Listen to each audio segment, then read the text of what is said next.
Our past might be full of time travelers, or at least people who could see glimpses into the future. Edgar Allan Poe could possibly be one of those individuals. He actually wrote a book. It was his only full-length novel about a tragic event 46 years before it actually happened. And he just didn't get some things right. It might as well have been a true documentary of the event.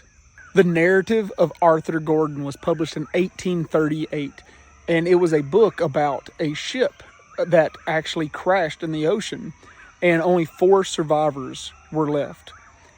Now, out of these 4 survivors, they were all crew members of the ship, and they were on a small lifeboat, and they were stranded in the ocean for days and days and days.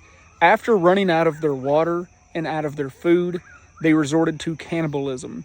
Now, before they resorted to cannibalism, they tried everything. They even managed to catch a sea turtle that was swimming by the lifeboat, and they drug it in and ate it. After all the provisions were gone, they decided they were going to kill the youngest among them. It was a cabin boy named Richard Parker.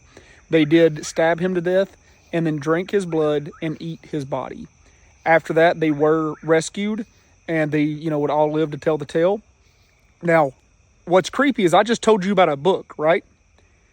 But all of those details, down to the sea turtle getting caught, down to the amount of survivors, the 4 crewmen, them deciding to kill the youngest among them, which was a cabin boy, is all correct.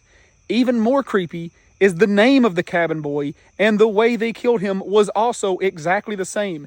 In both the book and in real life, the cabin boy's name was Richard Parker. And this book was written before Richard Parker was ever even thought of. Remember, this is over 40 years before the event happened. How did Edgar Allan Poe predict all of these things? The real life event was the yacht crash of the Mignonette, and I'm sure I pronounced that so wrong. Mignonette, whatever. And he predicted it down to every little detail. Now, in real life, the 3 crewmen that lived, they were actually thrown in jail and sentenced to death for murder. And this is odd because, they essentially had no choice. The prosecution and the defense agreed that they would have all died if they would not have eaten the boy. But the prosecution and the law actually sided with the fact that they should have waited for him to die naturally, because they only killed him after he was in a comatose state. He was non-responsive, he was barely breathing, and that's when they decided to kill him. After they killed the cabin boy in real life, they were rescued 4 days later. So they were actually stranded for 19 days before they killed him. They killed him on day 20, and they were rescued on day 24. And everyone agrees that they would have died if they would not have killed him when they did, because they would have thirsted to death. They wouldn't have starved to death, but they would have thirst to death. And that kind of set a precedent for a law that is still active today. Even in emergency situations, you cannot kill someone to eat them. Technically, in most countries, you can eat them if they are already dead. That's a weird, morbid law that actually exists because of this case that happened in the either 80s or 70s. But Edgar Allan Poe did not publish this book as a nonfiction. He published it as a true crime. But Edgar Allan Poe actually published this not as a fiction book. He published it as a nonfiction true crime book, meaning he published it as a real story that truly happened. So how did he know it was a true story that really happened if it wasn't going to happen for nearly 50 more years? To this day, no one understands how or why he did this. Even more weird, Edgar Allan Poe died under extremely mysterious circumstances. We actually did a video on famous historical figures that died in really weird ways. No one knows how Edgar Allan Poe actually died. Like, they saw him in his last few days, but he disappeared for a long period of time, I think like a month or a few weeks. And then he showed back up wearing clothes that were not his, that were way too small for his body. Almost like he was wearing almost children's clothes.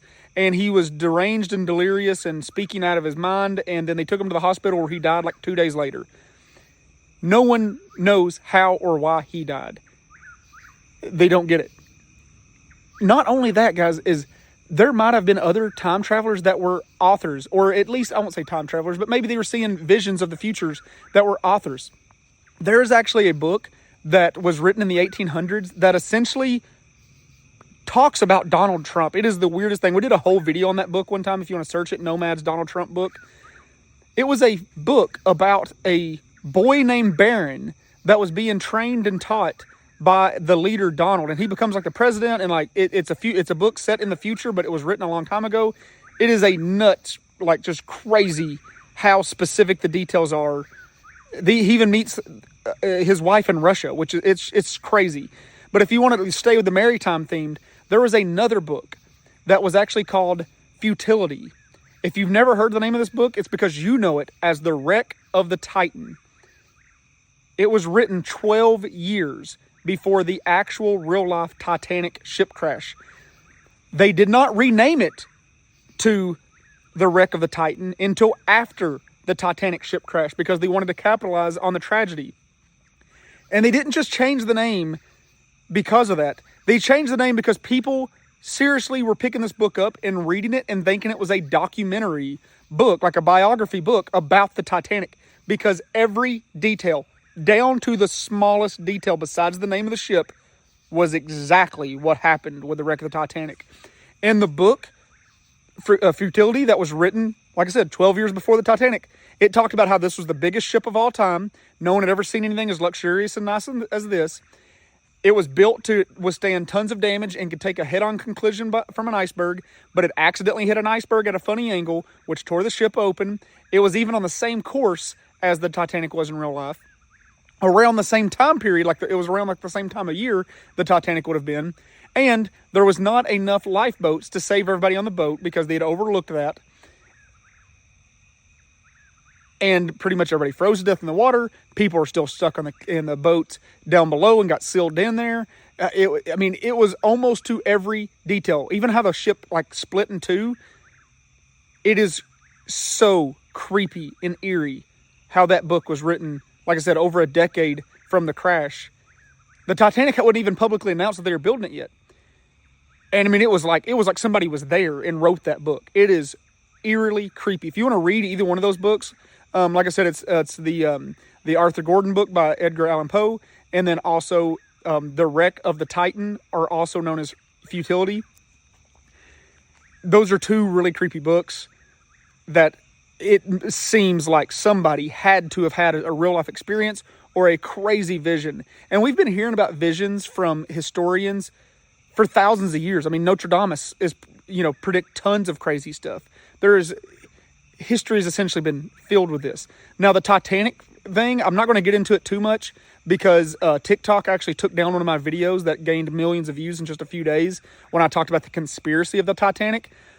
And there's a conspiracy around the book with the actual Titanic that they might have taken that book and used it as a play-by-play guide to really do it. Because think about today. Today, if you want to commit a crime, you can research on the internet how to commit these crimes, how to get away with these crimes. Back then, the internet didn't exist, obviously, so people had books. So maybe the people that were behind the conspiracy of the Titanic crash had read this book and used that as a play-by-play.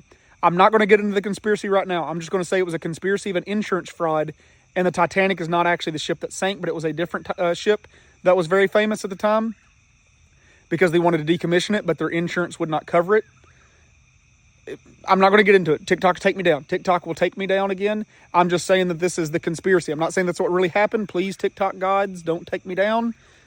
Facebook has that video up, the original video I'm talking about, if you want to research on that. And it's like a 15-minute video I did about the conspiracy around that and the pictures that you can actually see of the other ship in question and the pictures from the submarines that have gone down and looked at the Titanic. The windows are not in the same spot that the blueprints for the actual Titanic were, but the windows were in the same spot as the blueprints for the other ship that they wanted to be decommissioned, and everybody says that they just renovated the inside of it. I'm saying way too much.